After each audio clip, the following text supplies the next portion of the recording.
বকেয়া বেতনের দাবিতে টিটাগড় পৌরসভার স্থায়ী অস্থায়ী কর্মীদের বিক্ষোভ।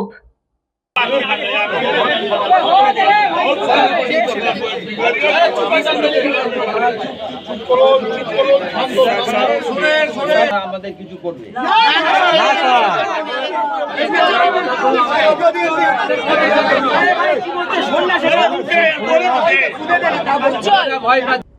টিটাগড় পৌরসভায় স্থায়ী 320 জন এবং অস্থায়ী 480 জন সাফাই কর্মী, যাদের প্রায় কয়েক মাসের বেতন বকেয়া রয়েছে। একাধিকবার সেই বকেয়া বেতন চাইতে গিয়েও না মেলায় আজ পৌরসভার সাফাই কর্মীরা বিক্ষোভ দেখায়। তাদের দাবি, একাধিকবার পৌরসভার পৌর প্রধানকে জানিয়েও কোনো সুরাহা মেলেনি।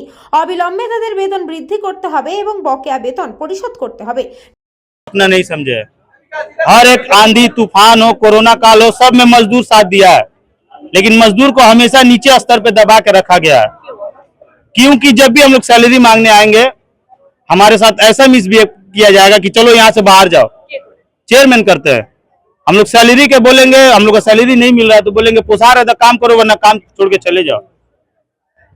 जब से प्रशांत दा यहाँ से हटे हैं, कमलेश साहब चेयरमैन हुए, तब से किसी का 1 रुपया भी आय नहीं बढ़ा कैजुअल का।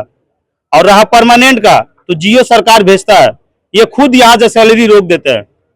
यहाँ म्युनिसिपल नहीं चलता है, राजा राजपाट चलाता है, जो सेना को हुक्म देगा वही होगा। परमानेंट स्टाफ मिनिमम नया 250 होगा और पुराना 50-60 होगा, 300 के समथिंग। हम लोग का दावी है ये कि कैजुअल का रेट बढ़ जाए, जो वो जुबान दिए थे वो जाते जाते में कुछ लेबर का भला कर दे और हम लोग का जो बकाया पेमेंट है वो क्लियर कर दे। 7 महीना का पेंशन वाला लोग को भी पेंशन, लोग बूढ़ा बूढ़ी लोग आके रोता है, उनका भी घर में मम्मी पापा होंगे, लेकिन उनके साथ भी दुर्व्यवहार करते हैं चेयरमैन साहब। টাকা চাইতে গেলেই পৌর প্রধান খারাপ ব্যবহার করে তাড়িয়ে দিত। আজ টিটাগড় পৌরসভার পৌর প্রধানের ঘরের সামনে এসে বিক্ষোভ দেখায় অস্থায়ী এবং স্থায়ী কর্মীরা।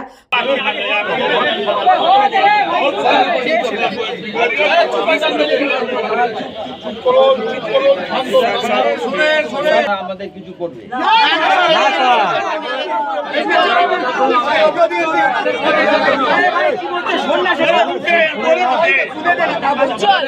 কঠোর নিরাপত্তায় মুড়ে ফেলা হয় টিটাগড় পৌরসভা।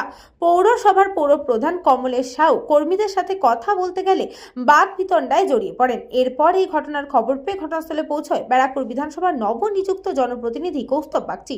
সেটা শুরু করতে দিন, কটা দিন একটু সময় দিন। আমি কথা দিলাম, আমি কিন্তু মজদুরদেরই লোক, আমি আপনাদেরই লোক। আপনারা যে টাকা পেতেন সেই টাকার থেকে বেশি পাবেন, এটা আমার গ্যারেন্টি। আপনাদের কাছে হাত জোর করে বলে গেলাম।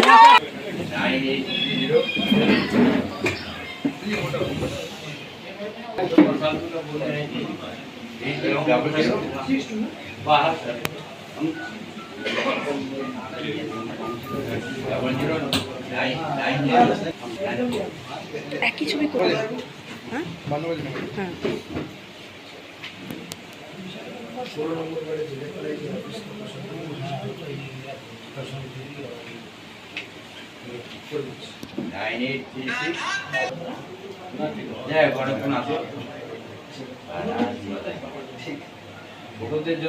দীর্ঘক্ষণ পৌর বোর্ডের সাথে এই সমস্যা নিয়ে আলোচনা হয়। তারপর তিনি জানান, স্থায়ী এবং অস্থায়ী কর্মীদের বকেয়া টাকা মিটিয়ে দেওয়া হবে। শুধু তাই নয়, তিনি বলেন তিনি মজদুরদেরই লোক। এছাড়াও তিনি আশ্বাস দেন সরকার গঠন হওয়ার পর তিনি অস্থায়ী কর্মচারীদের বেতন বাড়ানোর বিষয়েও নজর দেবেন। সেটা আমি তো বলতে পারবো না, যারা পৌরসভা চালিয়েছে তারা বলতে পারবে। আমি এর মধ্যে এখনই ঢুকবো না। দেখুন, সমস্ত কিছু অডিট হবে, সমস্ত কিছু হবে, কোনো কিছু স্ক্যানারের বাইরে যাবে না। আমরা পুরোটাই নজর রেখেছি, সবটাই নজর রেখেছি। গোটা আমাদের পৌরসভা থেকে পুঙ্খানুপুঙ্খ খবরও আমাদের কাছে সবকিছু আসে বা সেটা আছে। আমরা কোথাও কোনো জায়গায় স্লাইটেস্ট অব্দি যদি কোনো ডেরিলিকশন দেখি, আমরা কিন্তু কাউকে রেয়াত করব না। আমরা যেটা স্পষ্টত বলছি, পৌরসভার ফান্ডের যে অবস্থা সেই জায়গা থেকে দাঁড়িয়ে, যেমন নির্মল সাথীদের, ওরাও খুব কষ্টে আছে, ওদের জায়গাটাও আমরা 1-2 দিনের মধ্যে আলোচনা করছি, দেখছি যে ওদের পার্টটা আমরা কিভাবে কি করা যায়। এই যে এরিয়ার স্যালারির জায়গাটা যেখানে 7 মাস, সেখানে 3 মাস দেওয়ার ব্যবস্থা হচ্ছে। এরিয়ার যারা ক্যাজুয়াল, যাদের তাদের এরিয়ার যে এরিয়ার বলছি, তাদের যে ক্যাজুয়াল, তাদের ইনক্রিমেন্টের ব্যাপারটা আমরা ভাবনা চিন্তা করছি। যা পেতো তারা বেশি পাবে।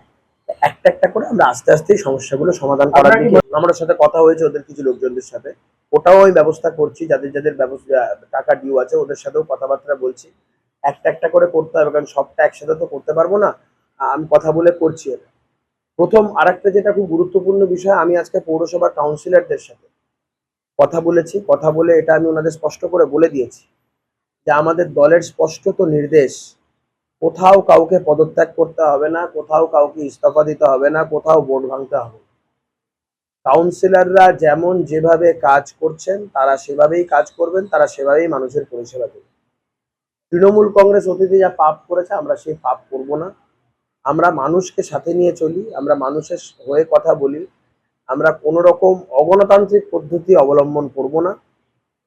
2027 অবধি মেয়াদ সম্পন্ন করবেন তারা কাজ করবেন। ইতিমধ্যেই কয়েকজন কাউন্সিলর আমাকে বলেছেন যে কিছু ওয়ার্ড অফিস তাদের নাকি কেউ চাবি টাবি নিয়েছে, এ করেছে। আমি ওনাদেরকে একটা লিস্ট করতে বলেছি, আমাকে লিস্টও দিয়েছে। সেই ওয়ার্ড অফিসগুলো যথাশীঘ্রই যাতে খুলে দেওয়া যায় এবং সেখানে যাতে কাউন্সিলররা মানুষকে পরিষেবা দিতে পারে, সেই জায়গাগুলো আমরা আবার করে দেবো। ব্যারাকপুর পৌরসভার ক্ষেত্রে বলি, আমি সেখানে যাব একটু পরে। গত দুদিন আগে ব্যারাকপুর বোর্ডের কাউন্সিলররা, চেয়ারম্যানরা তারা পদত্যাগ করার ইচ্ছা প্রকাশ করেছিলেন। তাদের ক্ষেত্রেও আমার দলের স্পষ্ট বার্তা হচ্ছে, কোনো কাউকে পদত্যাগও করতে হবে না, ইস্তফাও দিতে হবে না। আমি আজকে হাত জোর করে ব্যারাকপুরের কাউন্সিলর এবং চেয়ারম্যানকে বলে আসবো, তাদের গোটা পরিষদকে বলে আসবো যে আপনারা নির্দ্বিধায় কাজ করুন, কোথাও আপনাদের কোনো সমস্যা হবে না। আপনারা আপনাদের পুরো মেয়াদ কমপ্লিট করবেন, মানুষকে পরিষেবা দেবেন। কোনো অগণতান্ত্রিক পদ্ধতি ভারতীয় জনতা পার্টি অবলম্বন করবে না। কৃষ্ণা পালিতের সাথে উজ্জ্বল শীলের report, নিউজবঙ্গ time. St. Augustine's Day School, Barrackpur. Success for every child. Admission open 2026 to 2027. Contact number 9007934555. JM jewellers Ichhapur Anandamath. আমাদের মেকিং চার্জ 3%। আমাদের লাইভ দেখুন JM জুয়েলার্স ফেসবুক পেজে প্রতিদিন রাত 7:35 আমাদের ভিডিও শেয়ার করলে পেয়ে যাবেন সোনার নাকছাবি একদম ফ্রিতে। ঠিকানা ইছাপুর আনন্দমঠ, উত্তর 24 পরগনা। যোগাযোগ 7439131404। আমাদের অনলাইন ডেলিভারির ব্যবস্থা আছে। Dolphin school of hotel management, MAKAUT অনুমোদিত ও নিজস্ব ম্যান পাওয়ার লাইসেন্স দ্বারা সকল ছাত্রছাত্রীদের ভবিষ্যৎ গড়ার সেরা ঠিকানা dolphin school of hotel management.